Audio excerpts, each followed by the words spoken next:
Hi, this is Huang Jianyu, and welcome to another episode of China 411. One of the things that brought Ken and I together in our friendship was the mutual love of Chinese art, especially Chinese contemporary art. And today, it's my great privilege to introduce our guest, Jay Xu, the director for Asian Art Museum, and he himself a noted Chinese art scholar. Thank you. Jay, I'd like to start off with a question for you here. I'm particularly interested in how the current exhibition at the Asian Art Museum is going. Can you tell us just a little bit about this exhibition and what kind of success you're enjoying? Yeah, delighted. Currently we have an exhibition called Emperor's Treasures, Chinese art from the National Palace Museum, Taipei. As we know, the imperial art of China is just so superb. And this is our museum's 50th anniversary. So you can imagine, we'll showcase some of the very best of Chinese art. Forbidden City in Beijing was where the seat of Chinese imperial power was for the last Ming and Qing dynasty. And in 1948, part of the collections was carried to Taipei, and then the nationalist government over there established the local National Palace Museum. So showcasing some of the collection from there to showcase the Chinese imperial collection from Taiwan, I think it's a wonderful opportunity. And the exhibition covers 800 years, 4 dynasties, Song, Yuan, Ming, and Qing. And over those 800 years, 4 dynasties, we showcase 8 emperors. But also we showcase one additional ruler, which is Empress Dowager Cixi. So women has always been very important in imperial court life, right? They're not only the patrons of the art, but also consumers of art. So from those imperial periods, great art were created. But our design approach for this exhibition is to humanize the emperors. People tend to think emperors were high above remote, but they were humans too.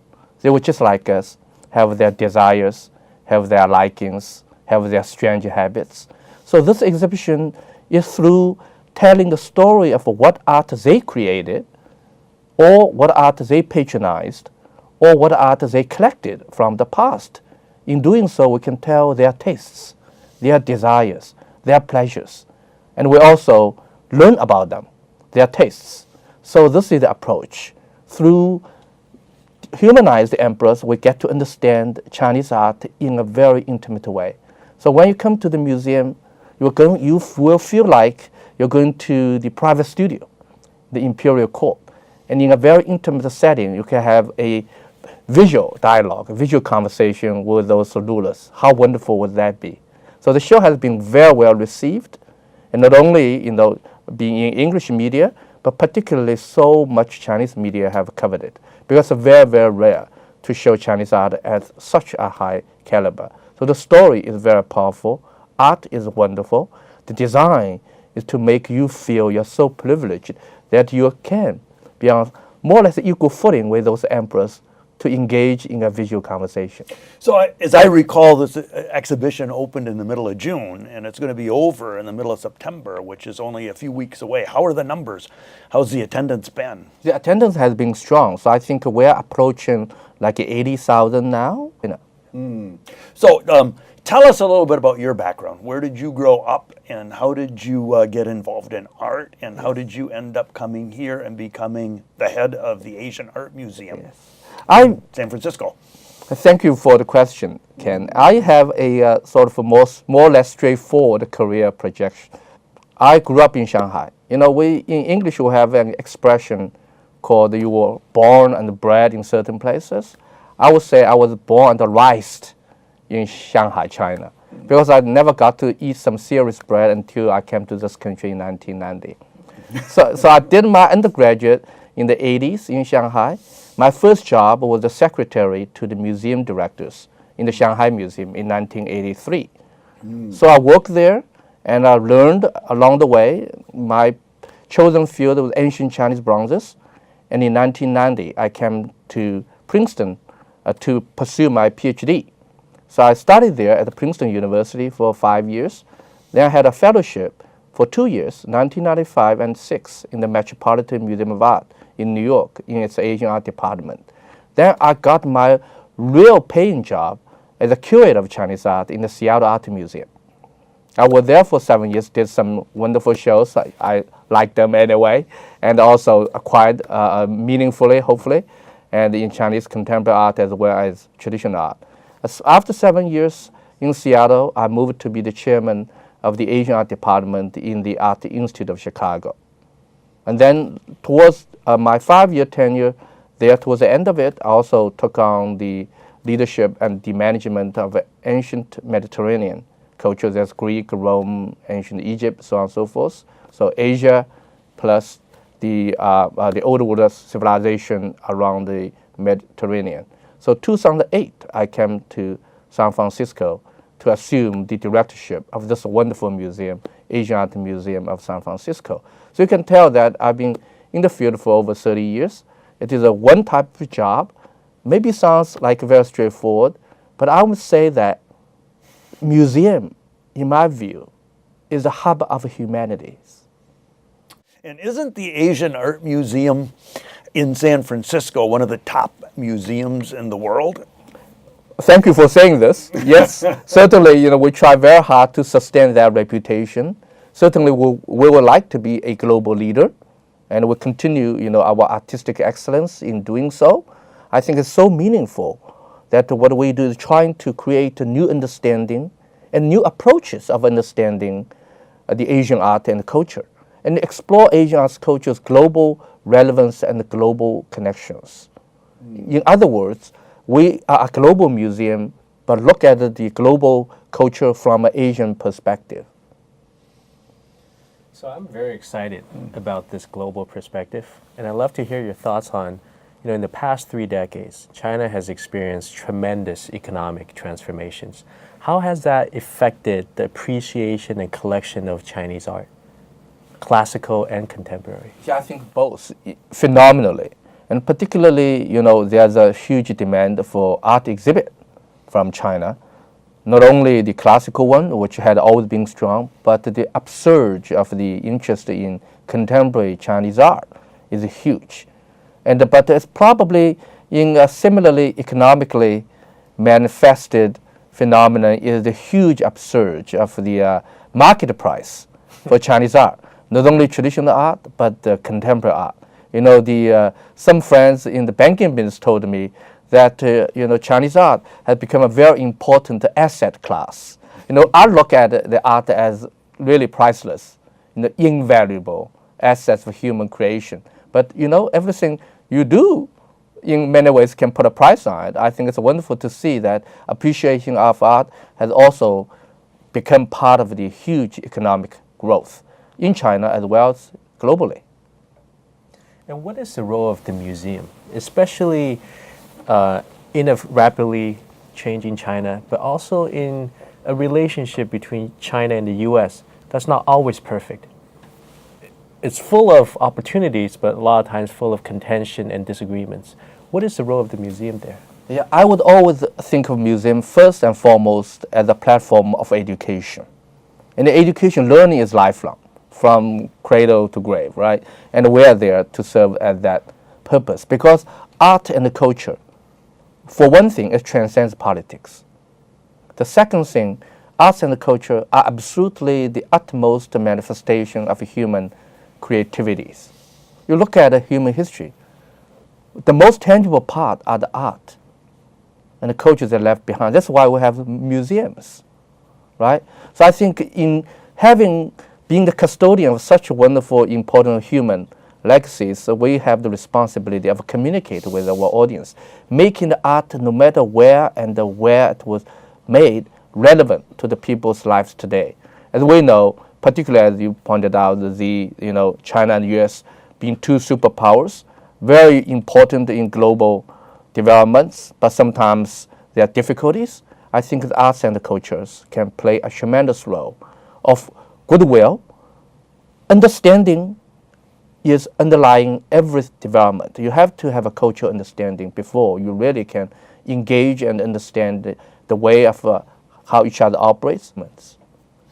So San Francisco is probably an ideal place to have an Asian art museum, I would guess, in the United States, because we have such a a large Asian population in San Francisco. Tell us a little bit about the ethnic composition of San Francisco and how that relates to the Asian Art Museum, and also about your the participation of the community in supporting the Asian Art Museum and in attending events at the Asian Art Museum. How does that look?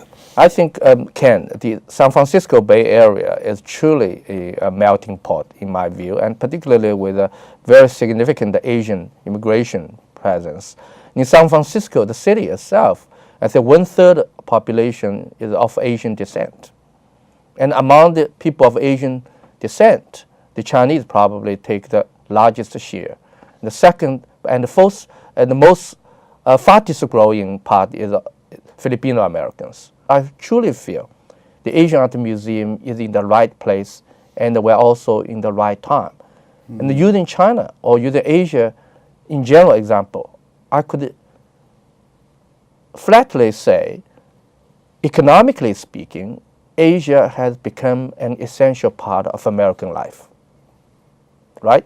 And you are in business leaders probably will agree.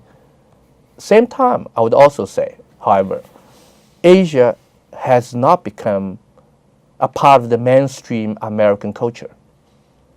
And this is a nation of immigration. This is a nation of diversity. So it is our job to make Asian art and culture part of what America really is, a diverse culture, a diverse nation. So I want to, through our effort, helping making Asian art and culture a part of the mainstream American culture. That's why I say we're in the right place and right time, because San Francisco is the best place. How about in terms of participation in the museum and support of the museum? Are Asians very, very involved with this museum? People of Asian descent? The Asian population's involvement in the Asian Art Museum has grown tremendously. Our museum was founded in the 1966. This year the 50th anniversary. When it was opened to the public, you could look at our board, mostly Caucasians, with a few Asian representations. Now our board actually is a very accurate reflection of our demographics of the population of San Francisco. Of course, we have a lot more room to grow in terms of diversity. The same thing in the audience-wise. Of course, the language most spoken in our museum among the visitors is English. Second one used to be French. Believe it or not, because Canada is north of us, and part of Canada, a lot of Canadians speak French, and of course, you know, the other country from France itself, as well as other French-speaking regions. But today, the second most spoken language is Chinese, and that took place within the last 10 years. And San Francisco, being in a position of leadership in terms of inclusivity, we place great importance to the language accessibility. So we have on our website, we have English, and we have Chinese, and we have Spanish, for example. And we will add more languages to it. Yeah. So in a nutshell, our local participation has been very strong. And not only we serve as the art museum, we serve as a platform for local organizations to shine. For example, we're hosting every year Filipino American History Month.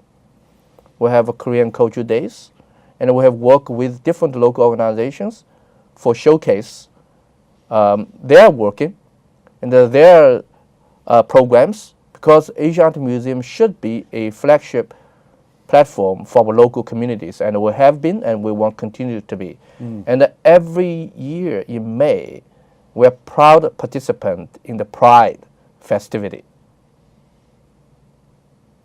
So this year, if you Google it, you will see PRIDE proudly displayed in the rainbow color in front of a museum facade. And that's the only museum in San Francisco that does it. Maybe the only in the world. So I'm very curious, because Jay, you've established a lot of relationships with the museums in China. And the Chinese government has been talking about building another 400, 500 museums. in a very short amount of time. What do you think about that?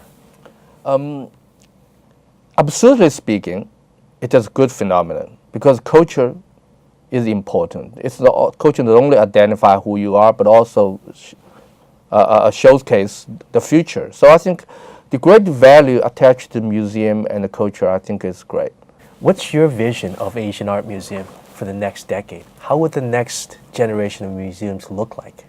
The next generation museum, of course, starts with art, as always, but I think technology could play a very important role, essential role.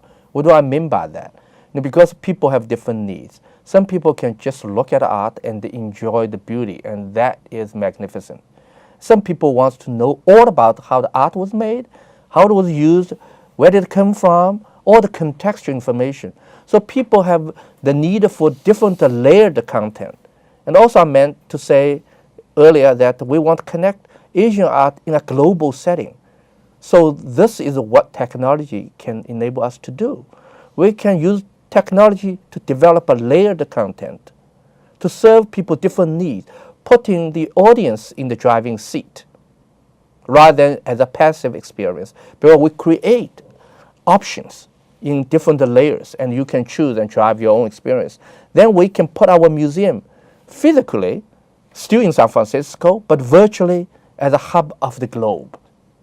Got it. That's very exciting. So adding a little bit controversy to our conversation, you know, in China, as you know, there's a lot of conversation about a lot of the great art has been, the word sometimes are chosen, has been plundered or stolen abroad. And some of the best museums around the world have kept art that were in some ways taken from China. But of course, you hear museum directors argue that those were the best places to preserve art. What's your stance on this, and how do you think about that interaction? Yes, I'm smiling at you, but and also it's a very complicated and thorny issue. So we must be very careful, case by case, to understand how art moved outside China. Otherwise, it's more emotional outcry, which I totally understand. At the same time, you know, rationally speaking, it could be very questionable. Let's assume China, one phenomenon now, have a lot of super rich, and many of them have homes in America, and many of them purchase art outside China, Chinese art included, and they leave it in their foreign homes. 100 years later, their descendants may donate to a museum. Then people in China at that time will say they were stolen from China. See, and China had a lot of wars. During those wars, there were refugees. Refugees taken with them the treasures, and they donated or sold. How would you reason with that? All these phenomena did not take away from certain extremely tragic phenomena where China had wars, was invaded, so things were plundered, were stolen. But that is not the only phenomenon. But that's part that people can easily get emotional about, which is totally understandable. But danger of that is you generalize everything as if they were stolen, as if they were taken. I think that should not be sanctioned. We must be reasonable. We must be looking at the things in a very rational way. At the same time, we need to understand the Chinese art in the international museums are the best ambassador for Chinese culture. Not everybody outside China can get to go to China. As we talked earlier, culture and art are the best form of cultural diplomacy. When nations got into trouble, they often resort to art and culture to break the ice, right? And when nations have some great things to celebrate, what they do? Art and culture again. So that tells you the great importance. And having Chinese art or other Asian art in our museum will serve as a window, as a cultural ambassador for all the Asian arts and culture, including Chinese art and culture. And that's great value. So what have been some of the biggest challenges you've had to face in your job?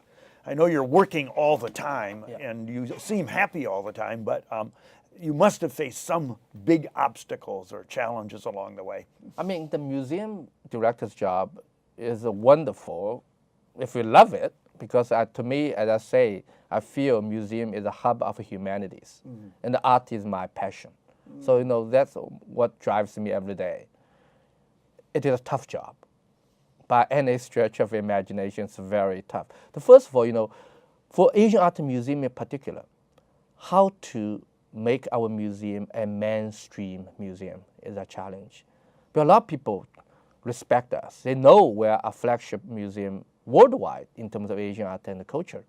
But often we were considered as a niche museum, a special interest museum. So that's the number one challenge, how to make Asian Art Museum relevant to everybody, no matter whose background is.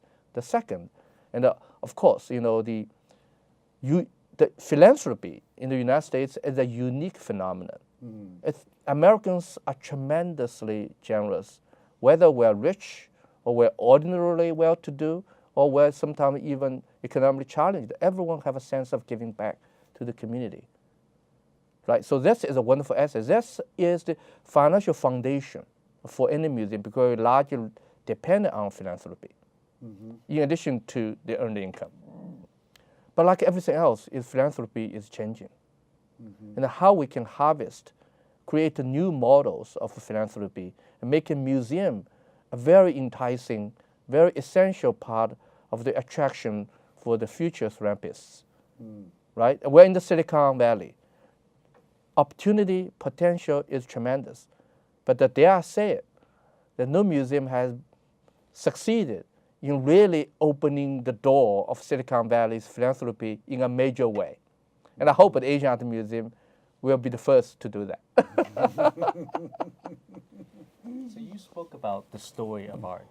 I'd love to hear your thoughts on kind of the future of Chinese contemporary art. For thousands of years, Chinese art and Western art have developed along separate lines. How is Chinese contemporary art going to evolve and develop? How is it going to influence world contemporary art and be influenced by world contemporary art? Yeah. Chinese contemporary art in our generation really started in late 1980s. So the phenomenon of about 30 years has been tremendous. Growth has been tremendous. For many Asian nations, modernization is key. And what modernization means for many Asian cultures means looking west, because the West is leading the modernization and innovation, right? So for quite some periods in the 90s and in the early 21st centuries, Chinese art looks very international. And at the beginning, people may even accuse Chinese contemporary art as derivative because they tend to looking like copying some Western phenomena. And this is a very natural part of development.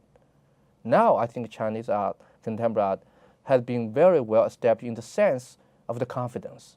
So Chinese art more and more actually digging into their cultural roots.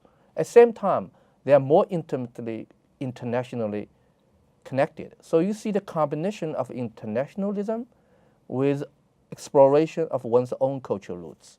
I think globalism is always rooted in regionalism.